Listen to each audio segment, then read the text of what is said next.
Manahoana daholo tompoko asa raha tsikaritra fa tato ato ohatrany tsy mety téléchargena ny YouTube raha vao misy an'ilay soratra VV iny dia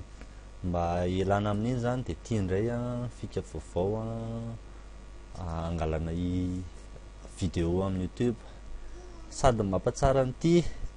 izy zany miara-miasa amin'ny IDM ihany tsy asorina zany le IDM raha efa misy dia mitelecharge IDM ianao raha mbola tsy manana ity le izy ty ana zavatra kely couleur anankitelo ty mena dia mavo dia manga download helper ny anaran'io dia mahatsara an'io koa ianao zany afaka misafidy ny qualité ny vidéo tianao alaina zany hoe misy 720 pixels 480 300 hq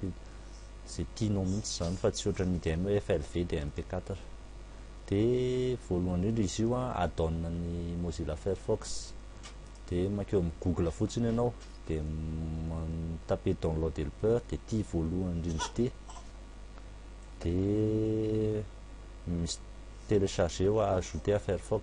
dia avy eo mireo démarre Firefox ianao dia mandeha dia manokatra YouTube ianao dia mandefa vidéo io zao ohatra ny anaty FL Studio ity dia tiako alaina amin'ny YouTube io. Et de nouveau, on va les copier et les mettre à côté. Dia cliquer eto amin'izay rehefa eo. Maintenant, on va modifier juste la fin. Mandino aloha ito zay dia